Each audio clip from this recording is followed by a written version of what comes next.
Welcome from my side. I'm very happy to see so many of you here, and it's a great pleasure for us to welcome you and to see your interest in our programs in artificial intelligence.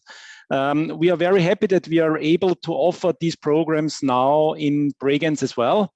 We have been offering them for a short time, actually, in both Linz, of course, which is our home base, but also in Vienna. And based on our experiences from offering these programs in Vienna, and also, of course, based on what we have learned during the very unfortunate Corona pandemic, we believe it's possible to also offer these in Bregenz. It is important for us to see these not as completely distance programs. So yes, they are mostly taught in distance, but we only offer them in Linz, in Bregenz, and in Vienna, because this is where we have home bases. We have of course, our main university campus in Linz, and we have very nice bases in Vienna and in Bregenz. And we do believe, and we have seen during the Corona pandemic, that studying completely in isolation is not an easy thing to do. That means it is important that at least for some aspects of your program, you come together. You come together in a classroom setting, or maybe even in a coffee shop or restaurant afterwards, to find your study mates, to talk to them, to talk about the content, and to build a group that also supports you and that helps you to study together. And therefore, it is important for us not to see this as a complete distance program, but to see this as a program which we deliver in one of our locations. Yes, you can do a lot of it from home as well, but it is important that there is also a physical component and some part of it which you do in Bregenz, and for some aspects that you might also visit Linz. The artificial intelligence program for us is really one of our biggest success stories, I have to say. The study program is very, very unique. It's one of the first program actually in Europe. And we are really at the forefront of research in artificial intelligence. We have some of the best minds, for example, Sepp Hochreiter in this field. And we believe that at the university, it is important that we do teach the things that we also do research on. So this should really be an integration of research, teaching, and of course, the underlying practice. So we are very happy that we can offer this program, and we feel that we are uniquely positioned as a university due to our human resources and great professors to do so. We also believe it's a success story because of the great students and because of the relevance of that program. Nowadays, I believe you can't open a newspaper or watch any news channel without hearing about artificial intelligence, about data being the new gold. And we believe that indeed artificial intelligence is one of the cornerstones of digital transformation and of the future and that's what makes this program, I think, so relevant for many people in a lot of fields, because the applications of artificial intelligence range from software products, recommendations in your streaming service, for example. It ranges to transportation, self-driving cars, or a planning of transportation and public transport. It ranges to medicine and all kind of medical related products and services, their planning, their prediction. So it's an enormous amount of applications for artificial intelligence. And we believe this makes it one of the cornerstones of also company practice for the future. And it has to be and has to become. I'm sure you have also heard about drawbacks or potential concerns about artificial intelligence and its use, for example, for unemployment and whether unemployed people are properly consulted, for example. Also, this is not really artificial intelligence. It's something that very basic algorithms that are in use there, if they even are in use. But it is true that there is always the concern about what is artificial intelligence used for. And we are aware of that. And at JKU, we always try to think about technology and new technologies in a holistic way, which means we also incorporate discussions about the ethical issues, how artificial intelligence can be or should be embedded into society and the work practice of people. So we believe that you have to think about technology or bundles of technology also in that way. And we are very happy that we have been able to incorporate that into our program. I'm sure Johannes Kovaler will tell you more about these aspects as well, but I wanted to highlight it because for me, it's also something that is very important. We have tried to make this program very accessible in the sense that, for example, there are specially designed math courses for this program. It's not a regular math course that, for example, all engineering students take, because we believe that such a program has to be open to everybody. It has to be open to everybody, no matter which high school or type of high school in Austria you come from. So we took special care that also, of course, it's a demanding program. It requires that you deal with mathematics, statistics, that it is easily accessible also for people who do not come from any specialized high school, for example. And that is very important for us. And we really believe that this is one of the biggest assets. So overall, I'm very happy that you're interested in this program. We believe that delivering this program also in Bregenz is the right step. I think there will be people really interested in it. We believe it is relevant for the region. We believe it's relevant for the companies there, to who we know and we always hear also very much looking for graduates of programs that are related to math, computer science, and especially artificial intelligence. So we believe there is really also a demand from companies for graduates from such a program.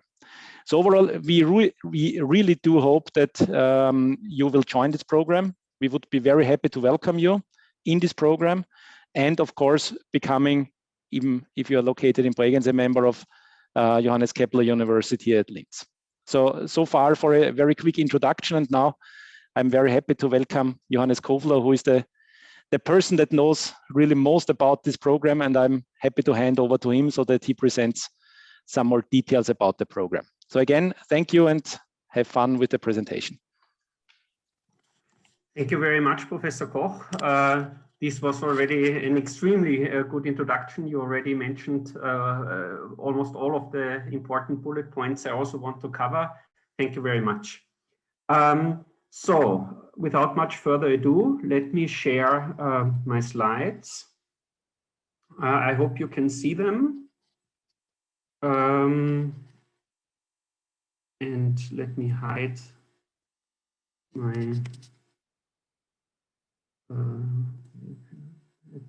my okay, there we are. So I hope this is visible. Okay, so what is the outline of this presentation now for a good half an hour or so? I want to tell you what artificial intelligence actually is. So we will look at its definition. We will see that it is a very interdisciplinary subject.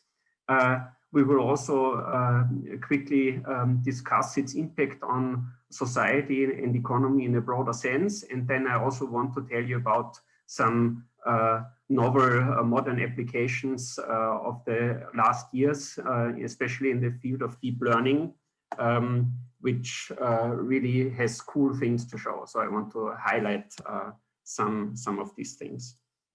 And then in the second part, we will discuss the study program that we offer. We will talk about general information regarding the bachelor's and master's program. I will talk a little bit about the distance learning setup that we have in place, where after myself, Niklas Schmidinger, a master student, will give you his inside perspective from the student's perspective, so to say.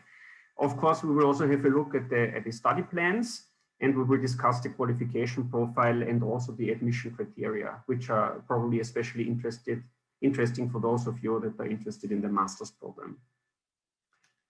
Okay, so what is artificial intelligence? Some people say there is no general definition possible, and indeed there have been going on several definitions, and what I show here is a kind of consensus in the research.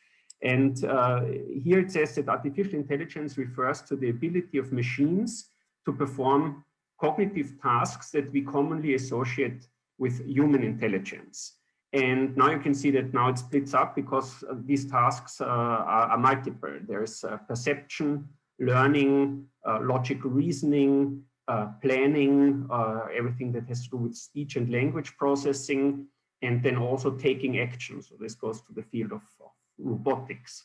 So you can already see there that this is a very broad definition.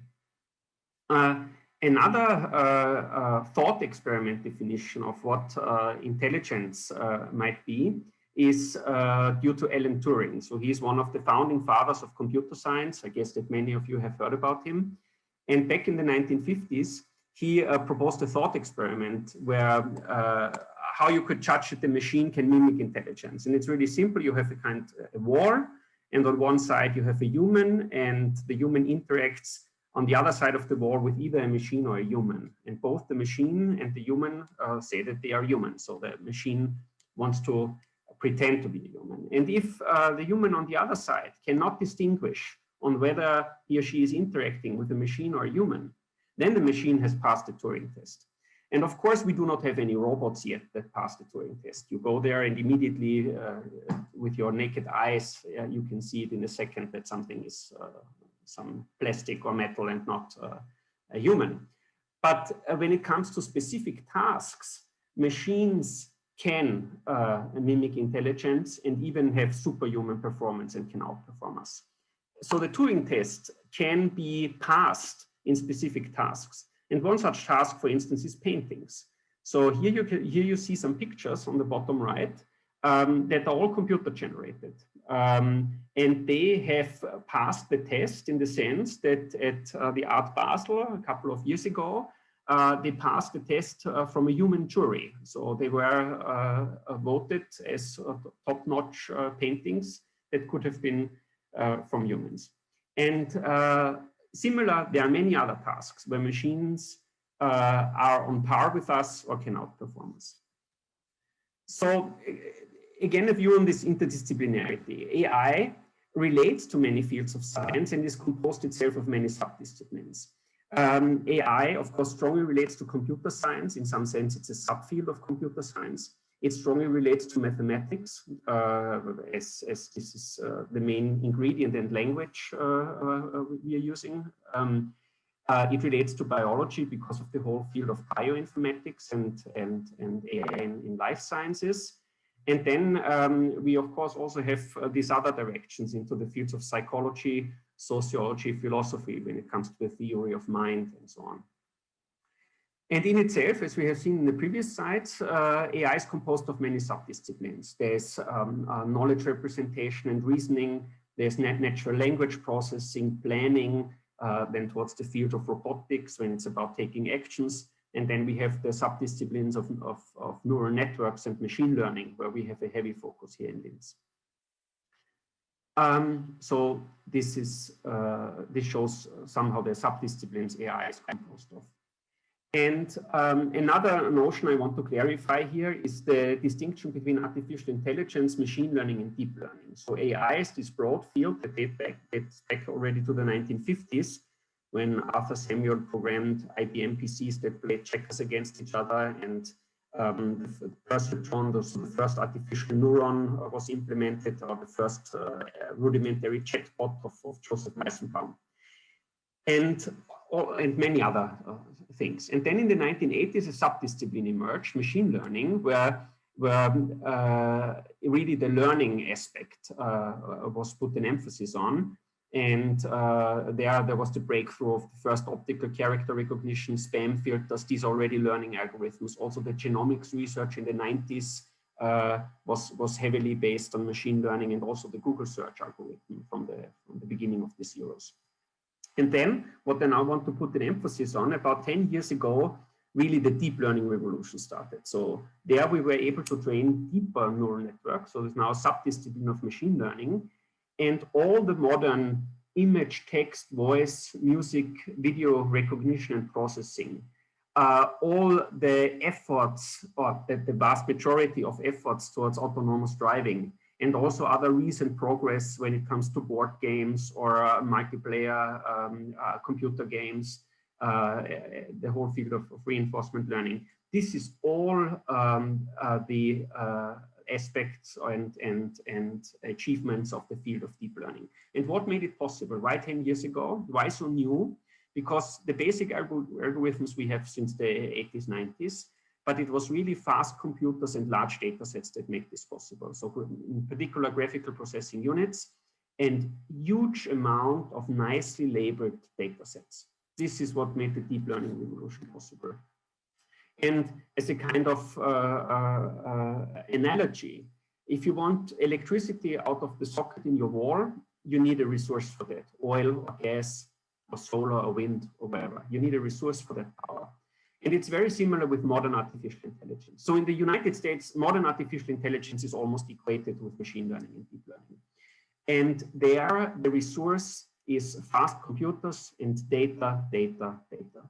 And as Professor Koch mentioned in his introductory words, there are challenges to our society and also to our legal system, how we deal with such algorithms, because what we feed in may bias what comes out. So great stuff in, great stuff out, garbage in, garbage out, in some sense when it comes to training the neural networks. So the data is important and it's the resource of AI, and it's also important to use good or correct data, which has been gotten rid of biases, for instance. We believe that AI will be omnipresent in our society, economy, and industry, and we can already now see that it pervades commercial applications through various sectors.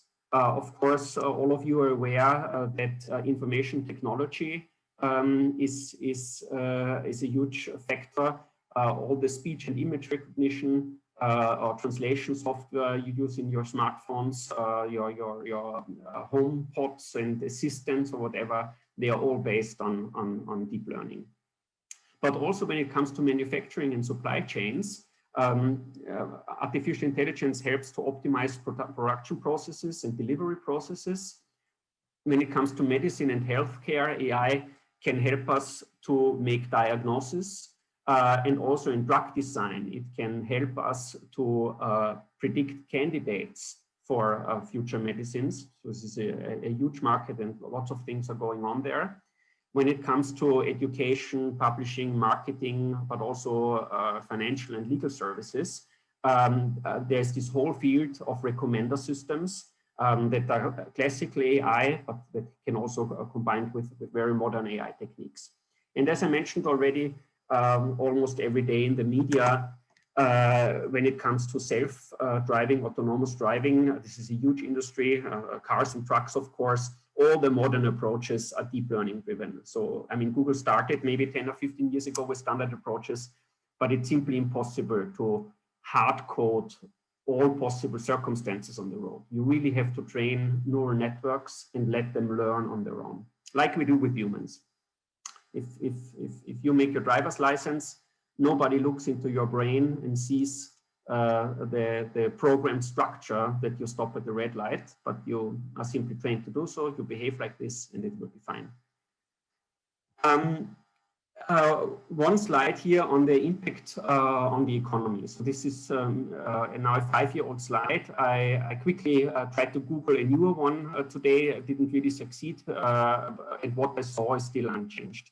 So here we have, and it doesn't really matter whether you look at Accenture or McKinsey or whomever.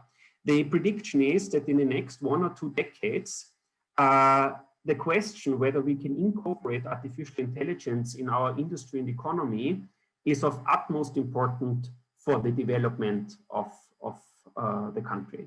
So, for instance, in a country like Austria or Germany, without adoption of AI, the predicted growth rate per year is about 1.5%. And so if we miss this train, so to say, but if we take the train and are on the forefront of what's going on, we can double our growth rate. And if you take that over 10 or 20 years, it's really the wealth of nations that depends on how much we can incorporate this topic into our society, economy, and industry.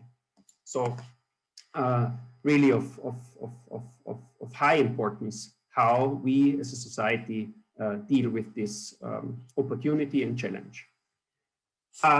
I want to have now a quick word just for you to get the feeling of how deep learning works. Of course, there's no time to explain it, but the important thing is machine learning and deep learning is not about hard coding programs. It's not about if this, then that, if this, then that, but it's really about having an empty blueprint, big neural network where neurons are connected with each other with millions of parameters.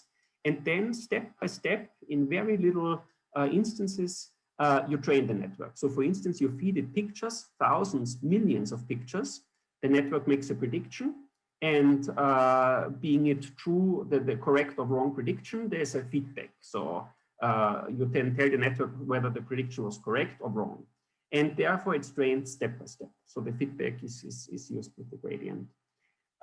So there's a mathematical term. But the takeaway message here is that with these deep networks, we are able to really then solve very difficult tasks. Image recognition is one such task, but for instance, you can use that for diagnosing whether a picture shows skin cancer or just a normal mole. And this can be done on par with specialists.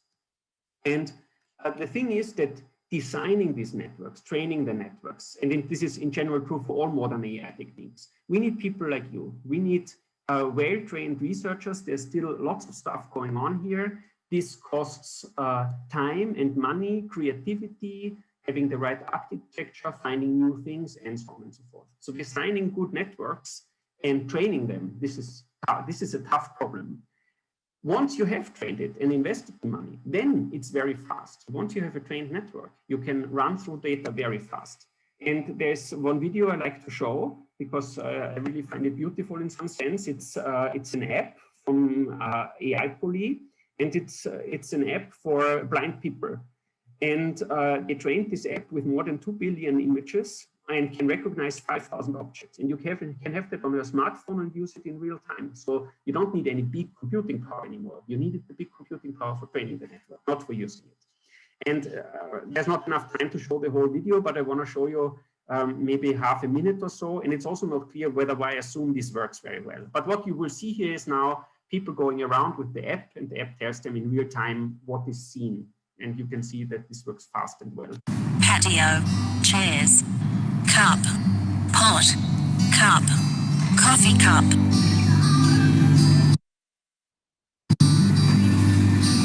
Pepsi, cherry, Pepsi, Coca-Cola, Coca-Cola. Trash bin. You are looking at a new Apple earbuds. Hey, wow, that is all right. That sounds good. Okay, a bit of product placement there as well, apparently. But you can see that this is a bit like magic. And then I want to tell you about some very recent developments in the field of modern AI. One are so-called generative adversarial networks. Probably you have heard about them in the media already. And this is actually really new. They were invented like 7 years ago or so. And there the aim is that you have two deep neural networks that play against each other. It's a very clever idea. One network is the generator or the faker, and it tries to produce something or fake something. For instance, a picture of a human face.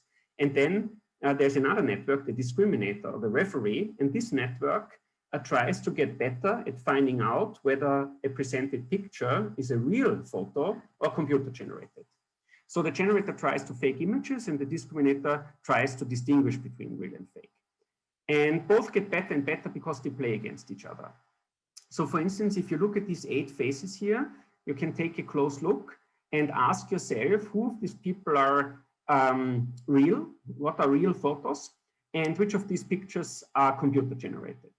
And maybe you make up your mind and maybe commit that one or the other picture is for sure fake or real. And before I solve that, I want to say that this is somewhat reminiscent to what Arthur Samuel did many decades ago when he let two machines play against each other and thereby learn. So I hope you have made up your mind. The solution here is that all pictures are fake. It's a bit like with the paintings on the first slide. These are all computer generated. And this is a couple of years ago, and this works pretty well. Meanwhile, you can do this with videos and in much other tasks. So you can use this generative adversarial networks to change pictures into photos, to change summer into landscapes, to change the style of a photograph into several painting styles, and so on and so forth. So this is a booming field, these generative networks. Another important field that, of course, we also cover in the curriculum is reinforcement learning.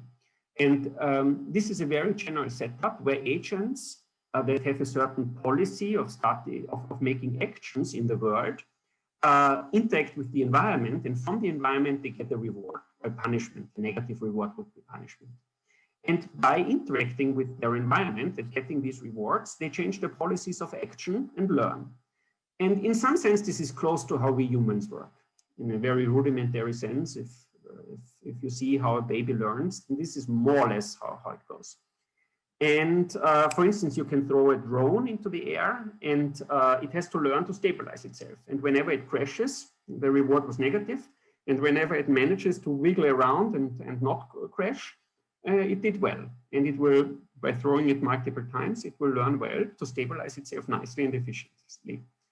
And similarly, this can be done with computer games, board games, autonomous driving, and so on. And one of these big success stories I want to tell you, because it really has taken the whole community by surprise like 5 years ago. It was really a big thing. So maybe there are some people a bit older that are interested for the masters or so, as old as me, and they might remember that back in the 90s, chess was solved by brute force programming. So Garry Kasparov lost to Deep Blue in 1997. And this was a hard-coded, IBM-engineered, database-driven brute force program that simply outperformed the best human, which is amazing because chess is an extremely complicated game. However, if you, for instance, look at the game of Go, it has even simpler rules, but much higher complexity. So Go is astronomically more complex than chess. And if you're a medium well player, maybe some of you play Go, if you're a medium well player and play a couple of months, you will be on par with normal computer programs, but not with modern AI algorithms. Because if you use a deep neural network to position value the board, then there is no chance. And it was in 2017 that AlphaGo by DeepMind, so the daughter company of Google, has beaten the best player, Coetzee, at that time.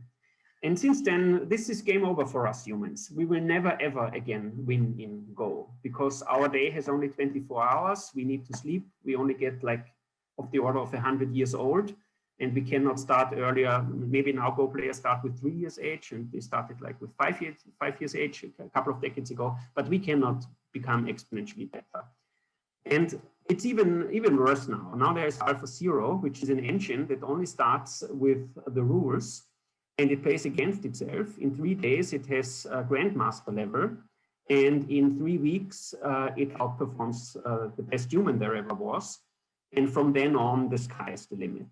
So these architectures are so general and broad now that you only feed in the rules, let it play against each other. It will learn, it will train deep neural network and reinforcement learning and outperform the best human player that invested, his whole life or her whole life in achieving a special degree of strength. So this, in some sense, this is sad, of course, if you're a Go enthusiast, maybe, but it's also extremely fascinating that this is possible. And last but not least, this is the last slide about these modern AI developments.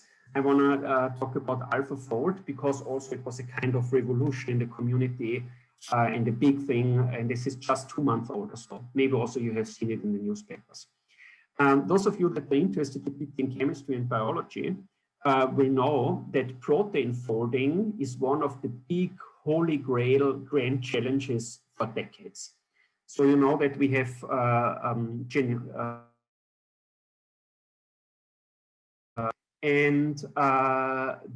this genetic information is read, and then a protein is built in our cells.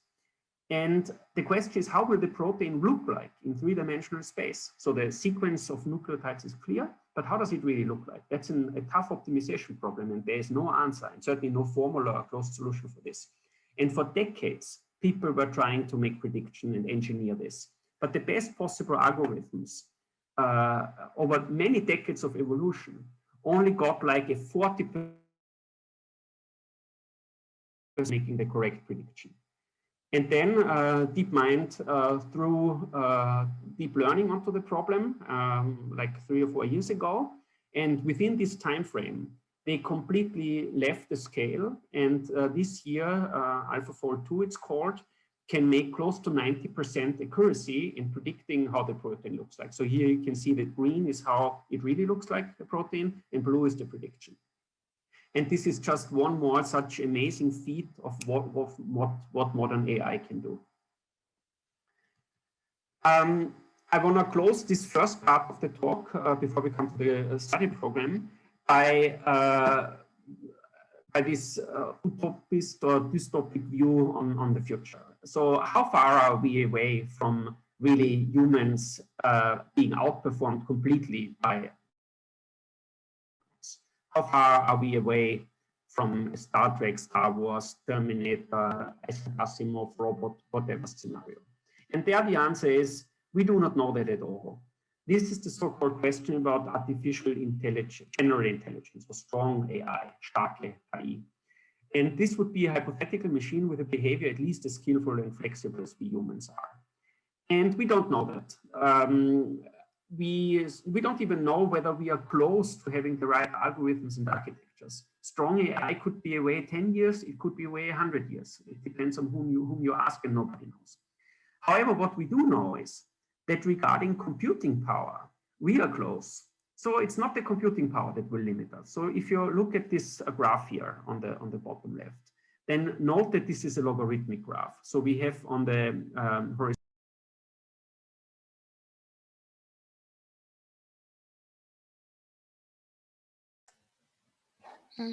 Hallo, wir scheinen ein technisches Problem zu haben. I think his internet connection just left us for a second, but I'm sure he'll be back in a second. Mr. Schmidinger, do you have the presentation as well with you? Johannes' presentation? Yeah. I do not. Okay. Otherwise, I could have tried to continue at least a bit. Because also I'm currently Vicerektor for Academic Affairs. My background is actually in business information systems. So I'm professor in that area. So I sometimes also teach data analytics or some similar aspects, which means I'm not too far away from that field. And it is also a good explanation why I believe this is such an important topic.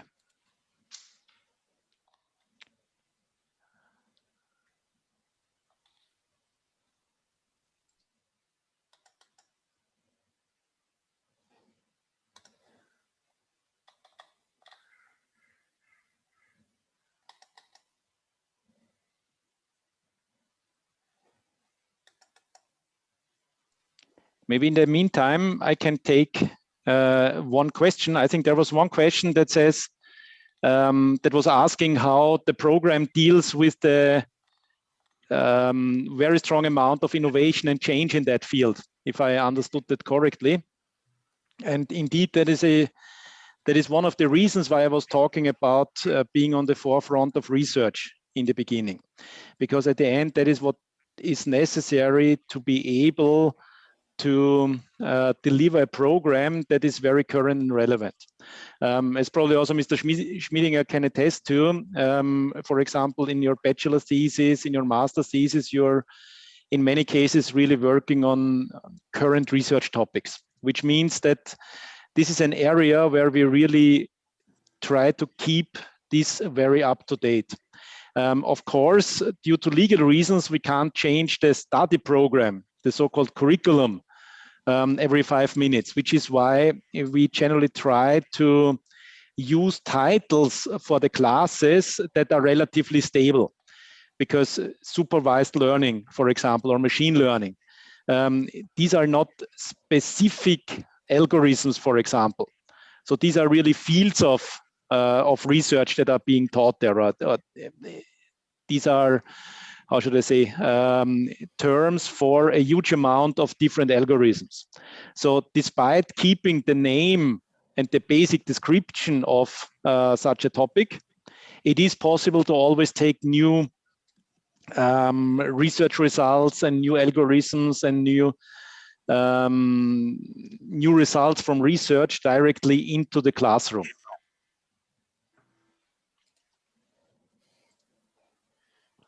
Okay, I think. Yeah, I'm sorry, I dropped out. Yes, we noticed. I tried to keep everybody a little bit entertained, and I was asking the question about how this is keeping current by being involved with research, and also, of course, by having general titles for the classes where you can do new results and new developments as well. But I'm going to directly hand back over to you. When did I drop out? What was the last that was heard? Did you still see the? Maybe open up the presentation again. I'll try to tell you. Doris? Yeah. This one. Where should I join in again? When did I get kicked out? This was yes. This was the. Okay. It's here. Then I continue. Okay, so here the main. No, it doesn't. I somehow now am not able to make. Okay, so for the sake of not crashing again, please allow me to keep the slides like that. It doesn't allow me to enter the. Oh no. Okay. But sorry, some computer problems here. Okay, so this slide was about just this science fiction view. How far are we away from it? Regarding computing power, we are not far away from the human brain estimate. So this is probably not our limiting factor towards a strong AI. The big question is, are we intelligent enough to engineer and design such a thing? And this is a completely open question and an extremely fascinating one. So if you think about where is humanity in 100 years or in 500 years, this question will play an important role. Okay, now let's dive into our study programs of artificial intelligence here at JKU. And Vicerektor Koch said many important bullet points already in his introduction, but I want to still go through them again. So both of our programs, Bachelor and Master, are very new. We started them simultaneously in October 2019. So that means that our first students are now in their 4th semester. And Niklas Schmidinger, who will talk right after me, is such a student. So he was in the first cohort, so to say. We do not have any access restriction for our curricula in the sense that you have to pass a test like in medicine curriculum or something like that. So we only have the most general formal criteria, for instance, for the bachelor, a school leaving exam and matura. We were the first AI program in Austria, and think we still are the only dedicated modern AI program. And we were really also among the first modern AI programs in Europe. So now there's stuff going on, and there were already great programs maybe in the Netherlands and Scotland and so on. But still on the European landscape, that the university like Linz was able to pull that off was indeed quite a success story. And as Professor Koch said, due to nice circumstances, we have top-notch researchers here on which this curriculum can rest. So we fully teach in English. It's really 100%. It was a goal in the beginning, and it was really possible to do this. So everything is in English. Our curriculum is largely available via distance learning. I will talk about that more in the next slides. And we are a technical program. We will see that later on the study plan. So there's lots of computer science and lots of mathematics and lots of statistics in it. But we do have this wider scope that also Vicerektor Koch mentioned in the beginning. We are interested in the so-called subject of AI and society. And both in our bachelor's and master's program, we have a subject consisting of several courses where we deal with sociological and legal questions. And so the interplay of artificial and society with the social and legal sciences. We believe that this is a vital ingredient to look a bit beyond the purely technical scope. Our bachelor's program is in the sense standard that it's 6 semesters and 180 credits. And you will see it's fundamentally interdisciplinary. So we have a basic solid education in computer science, especially the programming, of course, and mathematics. And then we have the core AI subjects. We will look at them at the study plan in a couple of minutes. And our master's program is 4 semesters, 120 credits, where we have a deep focus then on deep learning and where you can choose between elective tracks. I will mention them later as well. Regarding distance learning and enrollment. So our study is our curriculum is a regular curriculum here at Linz. So for everyone that lives close to Linz, we are a normal curriculum. So if it wasn't for Corona, and Corona will hopefully be gone next winter term, all our courses are in lecture halls. You can interact with the teachers. It's a curriculum like anyone else here, anyone else here in Linz. However, from the very beginning, even before the Corona pandemic, it was the decision of the rectorate that the AI curriculum should largely be available via distance learning. And also from our first semester on, we had it available in the Fernstudienzentrum Satellite Campus in Vienna.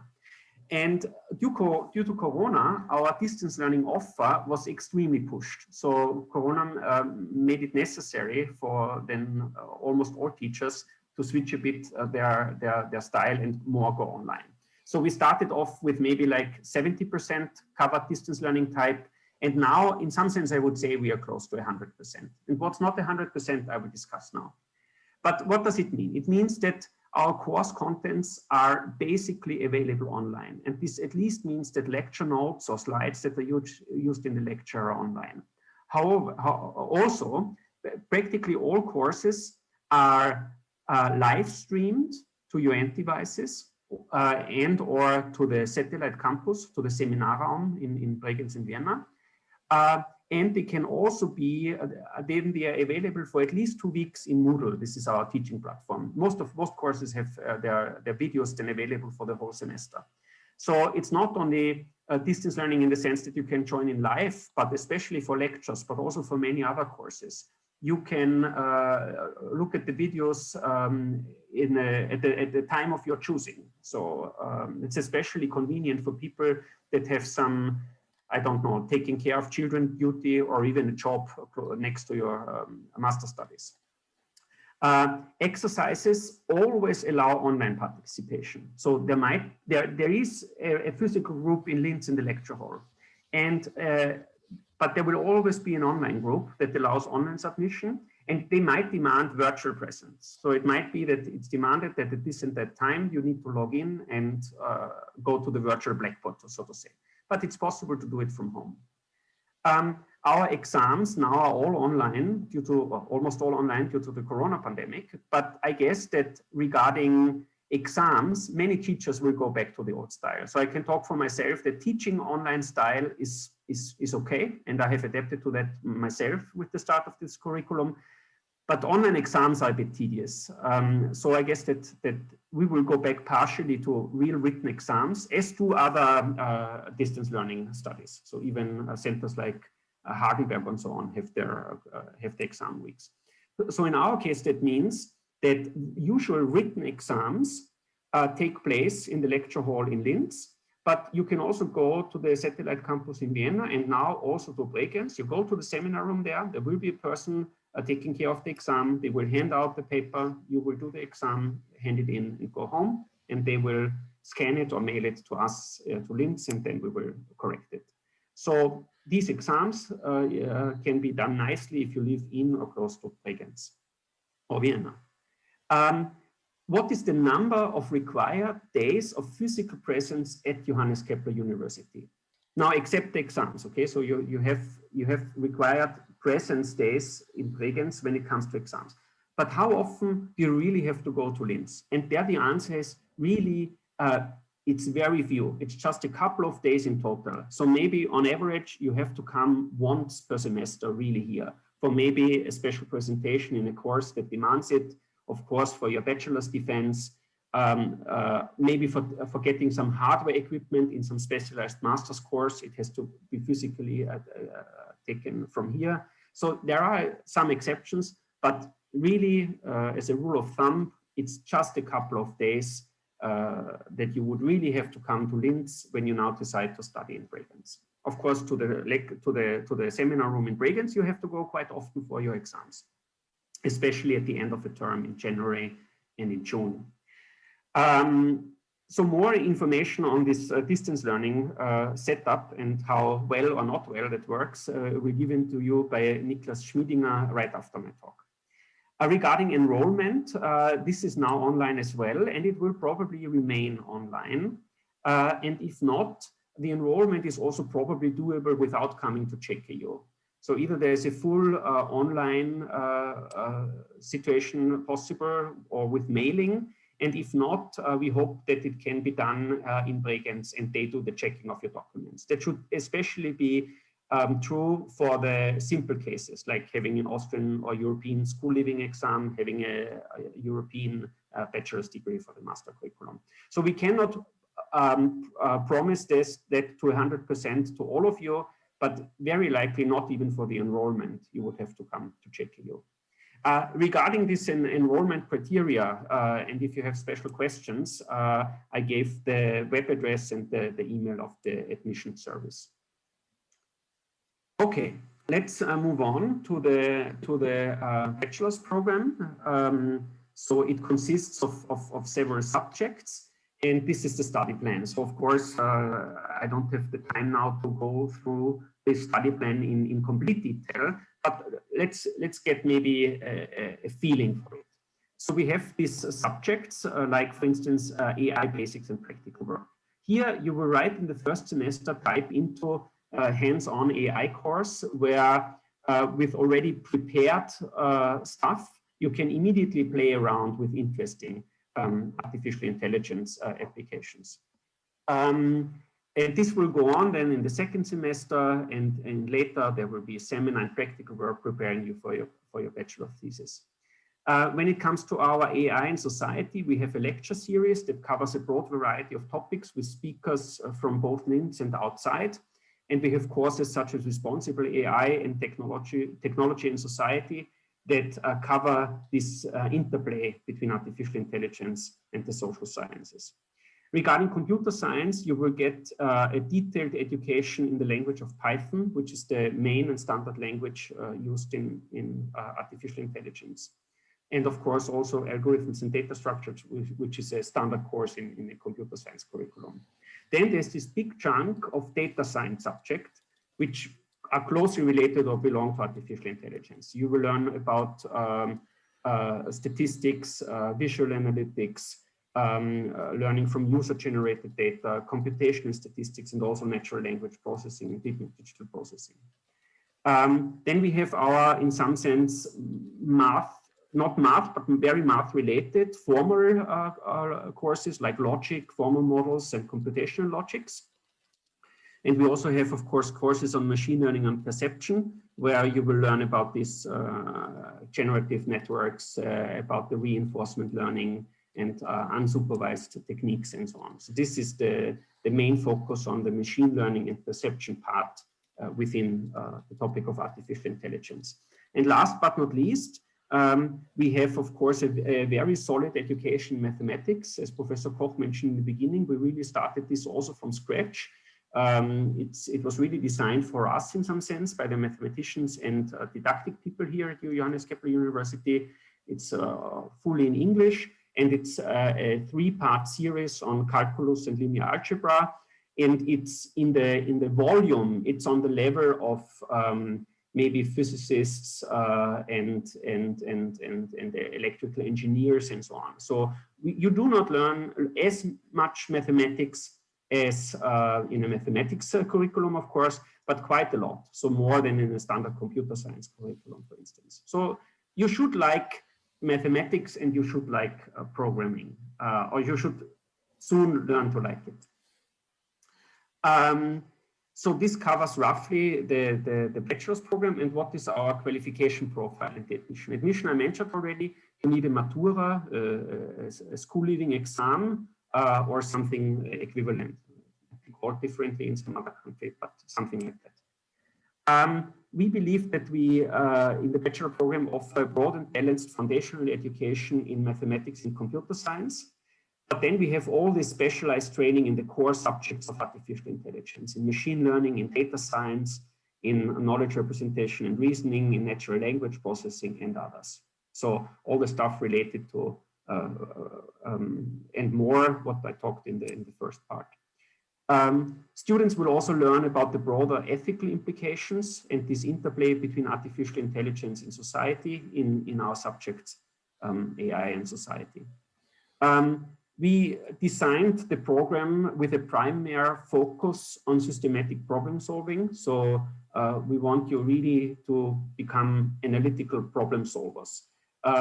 We want to promote social competences, at least partially in some courses with teamwork. And very importantly, in the 4th, 5th, 6th semester seminar, practical work and bachelor thesis, we hope that we allow you to get the practical training that allows you to get the skills which are relevant to your later careers. Because what is the whole bachelor's program for? Of course, we have a twofold goal, and we need to cover these two pillars. One is many of you will go on to some subsequent master's studies, maybe in AI, maybe in some other field.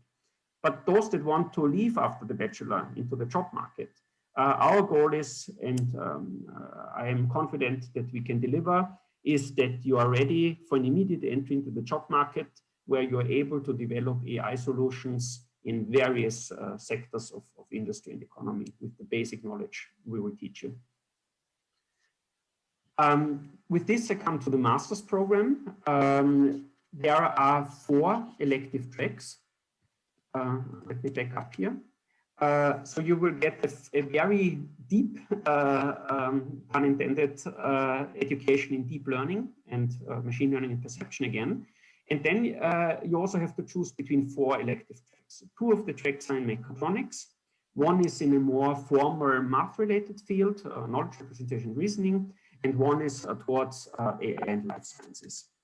And here again, we can't go through the study plan in the last bit, but let's, for instance, look here at the master's program in our first track, AI and mechatronics, in the robotics and autonomous systems.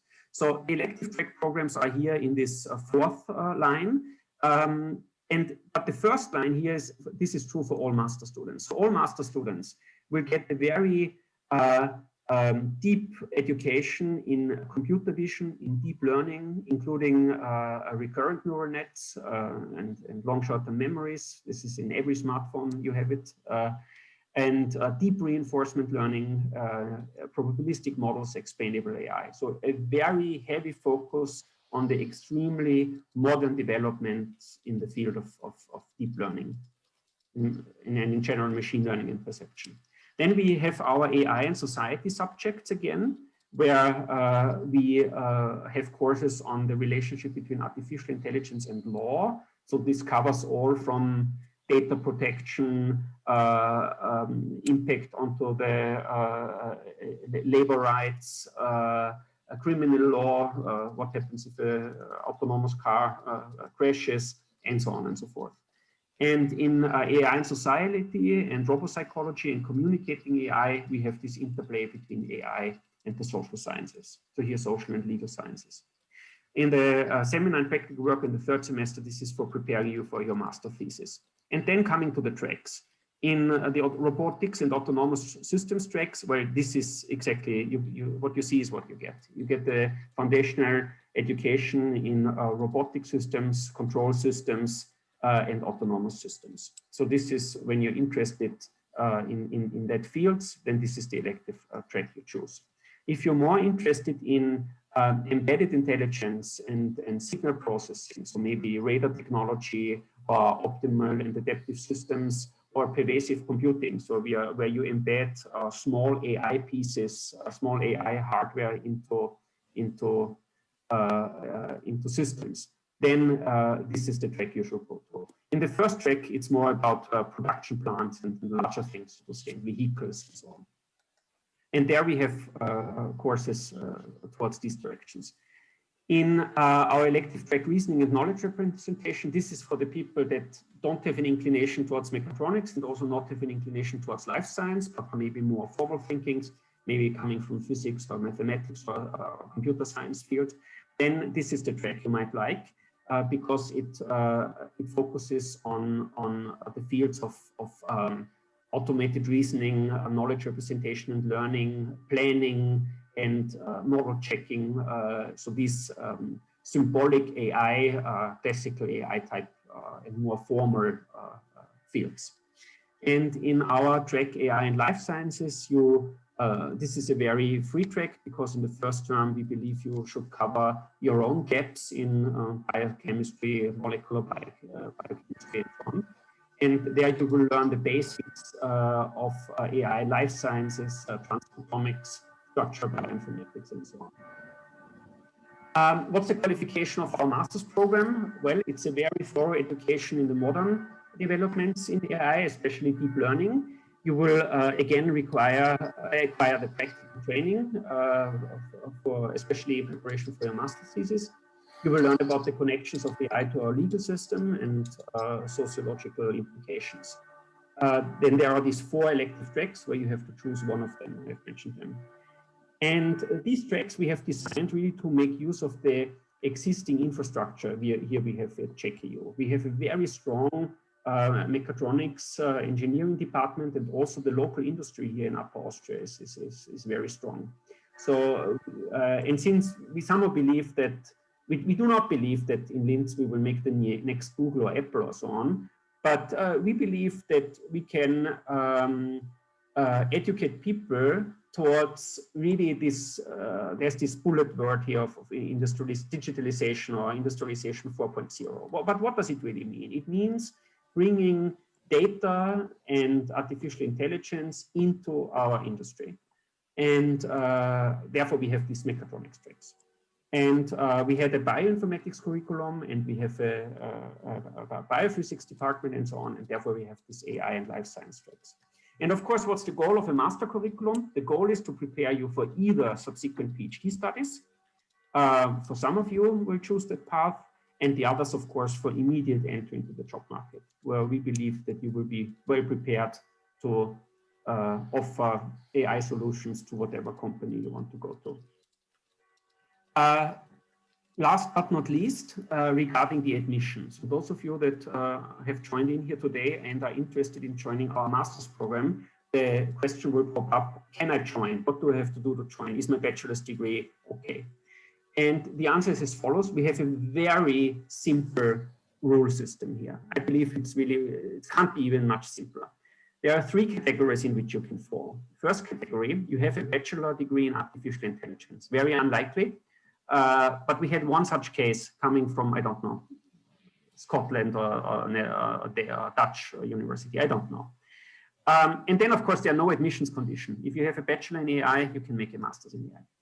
Most of the people that joined our master's program have a related technical bachelor's degree. At our university, it would be informatic, it would be computer science, physics, mechatronics, natural sciences and technology, business economics, bioinformatics, and something like that. And whatever equivalent degree you have, we will admit you to our master's program, and all we will demand of you is that within our master's program, within the 120 ECTS, you make 9 credits, which we consider vital as a preparation. This is the supervised and unsupervised techniques and some statistics course. If you have a statistics course, we will cut that away again, and then it's only 6 credits you have to make.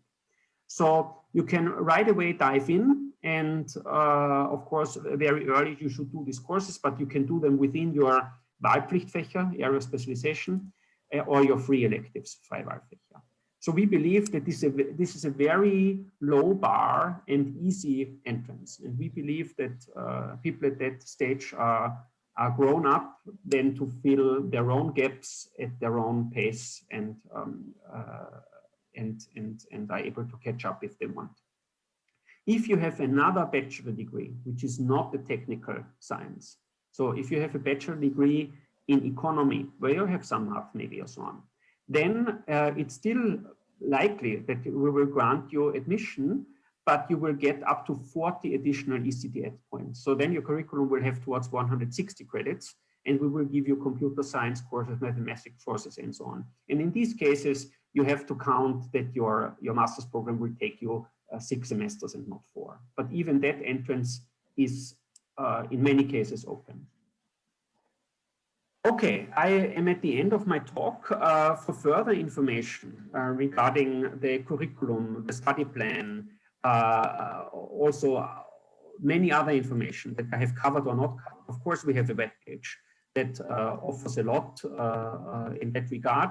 These web pages exist in English and German. I have put the German links here because the English are too long, but it's much easier that you just Google AI, JKU, Bachelor, AI, JKU, Master. It will be the first hit, and then you go there, and down on the top right, you can switch to English in case you open the German one.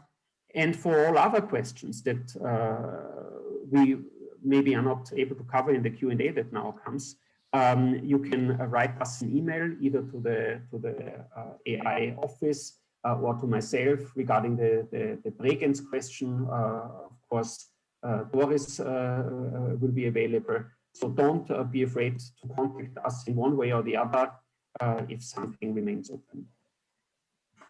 Okay, then that was it from my side. Thank you very much for your patience and listening in. I will now stop sharing my screen and hand over to Niklas, who will give you the inside perspective of a master student studying in Vienna. Johannes, we have a few questions in the chat. Do you want to take them now or after my talk? After your talk. After my talk. Okay.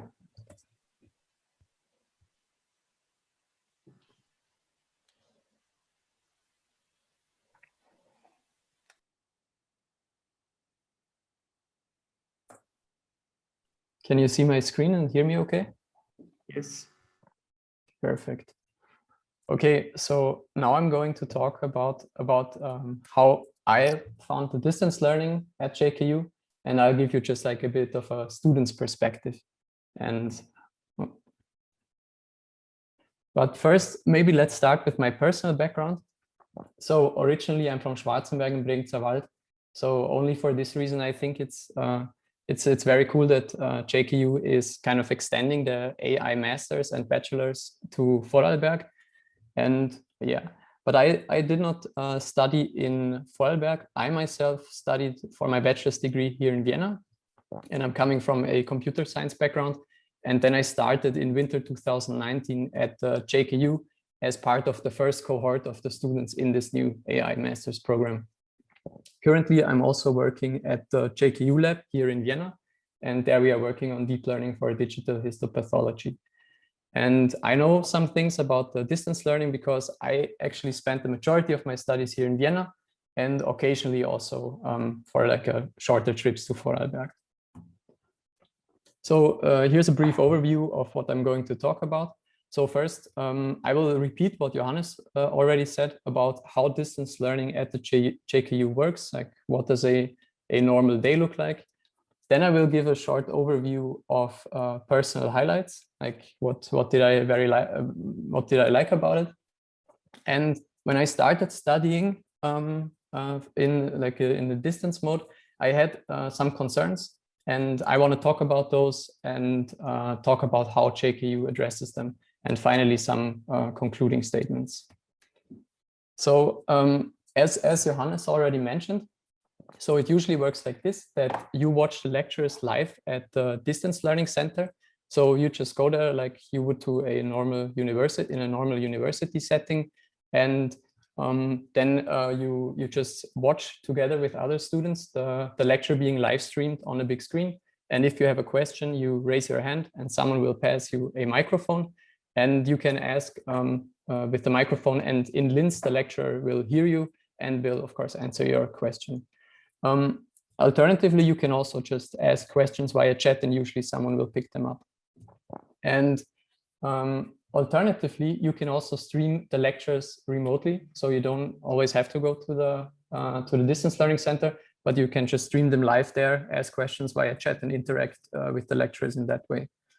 And what is very convenient, especially if you're working, is that usually the lectures are recorded. This is true for like most of the courses, or basically all the core curriculum courses, and they can be viewed either for the entirety of the semester or just a few weeks after the lecture has ended. And this really depends on who is giving the lecture. But I found for most courses recordings are available, which is great. And exams, at least pre-COVID, were written at the Distance Learning Center. And during COVID, we of course wrote all those exams online, but I assume you will have to go there to your Distance Learning Center to write the exams. And occasionally we have to do presentations for courses, and they usually work like this, that you either give them online, depending on the course, or you go to the Distance Learning Center where you are filmed and streamed to Linz. And for exercises, like when you have to do practical assignments and so on, often these groups are chosen randomly, and this is then comprised of just students from both Linz and Vienna. And so you just collaborate online, and this worked really well. So what are some personal highlights of mine? So I think distance learning, it's great for work-life balance. It makes it like really easy to integrate the studies into your life, whether you're a full-time student or you're already working. And like if you live close to Vienna, Linz or Bregenz, like it's because it's the same studies, there is no real hard choice required. So you can study while in Vienna, then you can go to Bregenz if you feel like that. And I think this is really cool because it like really connects like three very like different cities. And I think this is like gives you a lot of flexibility. And for many courses, I found that attendance is not strictly mandatory. So if you have to work on a day and you cannot attend live, then I usually just watch the lecture right after work. And so this gives also like a lot of flexibility to you. And what I found is that the distance learning enables really connections beyond your study location. So I met people from Linz as well, people from Vienna. And I think this gives you like a colorful mix of very different backgrounds and experiences. And this is like even more amplified through the distance learning. Okay, so there are a few concerns that I had before I started the distance learning studies.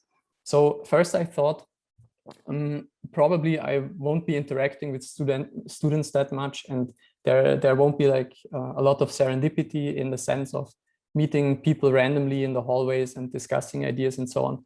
And but I found this not to be the case with how JKU set up the distance learning program, because I think this is really like a hybrid approach with the distance learning centers, and they really act as a meeting point where we get to know local students. So you go there, and it's just like if you go to university, there are like people, they are watching the lectures together, they are discussing the ideas. Furthermore, there are learning rooms offered at the distance center, at least in Vienna, and we also meet there and talk about the studies and everything. And as I already mentioned, the exercises, they usually involve mixed teams. So you have often students from Vienna and Linz, and this just gives you another opportunity to connect with like other students. And then there are, of course, also like digital solutions. So we have like some Discord servers. For example, there is like a very broad one where we just discuss lectures and stuff like this. And then there are like more focused ones. For example, we have like a reinforcement learning service that is run by some PhD students, and we are discussing papers and we are sharing insights and projects. And so this is also fun to work together with people from Linz and Vienna together. Then another fear I had was that I thought there won't be interactions with professors and lecturers. But I also found that like how the system is set up, this fear is like really not a valid one. So I think there is like a multiple communication channels to interact with lecturers. First, the the distance learning is not passive, so it's like really an active process. You go there and you ask questions via a microphone, so you're interacting with the lecturers directly. So this I found always great. And after the lectures, usually a course has a forum set up, and you can just ask questions there in the forum and via email. And in my experience, the lecturers at JKU, they were very eager to help you with any problem you have. You just need to be proactive. You email them or you write them in the forum, and usually they will help you out. And I found this was really great. So the other fear was a bit like, is it like not the real study? Is it like, it's a distance version? Is it like a separate one? And how will this be valued by employers? I was thinking, what are the degrees we're getting? Do we get like a distance learning certificate or so? But in fact, this is like courses are exactly the same. It's like the identical degree. So we all get the same masters, we all attend the same courses, we get the same lecture materials. And it's just that students some are sitting in Vienna, some are sitting in Linz, and now some will be sitting in Vorarlberg. And they are all watching the same lectures live. And there's really no distinction between local and remote students, besides that they're in different cities. And at least for the perceived difference in opportunity for distance versus local students, I think there is none, at least in my circle. So I have colleagues, they work at university. I have colleagues that work at startups or large companies, and they did either study in Linz or they studied here. And I did not like feel any difference in that sense. So another thing that I was concerned about in the beginning was, what about like technical difficulties? Will there be like no recordings or no distance learning mode for some lectures? Or will the lectures be low quality with like jaggy videos or laggy live streams? And I think also with this, the JKU did a very good job. So the lectures are all very high quality. So when the lectures are recorded, the lecturer always uses a microphone, and the videos are nicely edited afterwards. So if, for example, if live in the lecturer walks to the blackboard and starts drawing, there's actually a person sitting there on a camera and switching it, making sure that like the entire view is visible for the viewers live in Vienna or in Vorarlberg. And when the lecturer goes back to slide view, then everything matches perfectly and the videos are edited usually. So the only criticism I have there is that some like niche elective courses, they are not offered online, at least yet.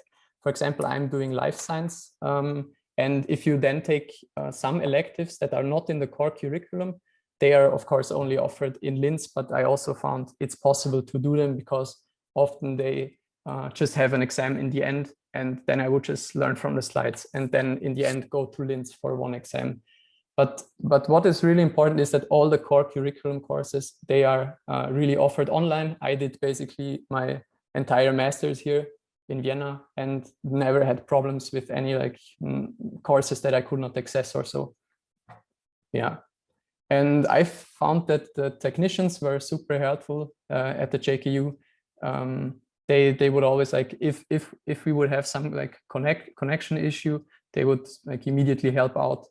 And I felt JKU is very open for feedback. So in the beginning, when there were like some rough edges, like we just gave feedback, and I felt like they were like improving from day one. And now I think everything is very, very, very solid. So some concluding words. I think the study gives you like very high degree of flexibility. First, with respect to location, you can basically mix and match between those cities. And also throughout day-to-day studies, like it's very accommodating. If you're working, like you usually have the recordings and you can just watch those later if you cannot attend directly. And I think it's very great that it's like the same curriculum and same degree as the students that are sitting and learning in Linz. And the distance centers, they really serve as a great meeting point. So this is where you can make new local connections, where you meet basically the local crowd. And but it's cool to also have like digital places that connect you to like Vorarlberg and Linz and all those other cities. And I think this works really well and is very interesting compared to the classical university setting which I had before. And I feel like it has been like a very great experience viewing the lectures and also interacting with the live lectures. And yeah, I think that's it from my side. Thank you very much.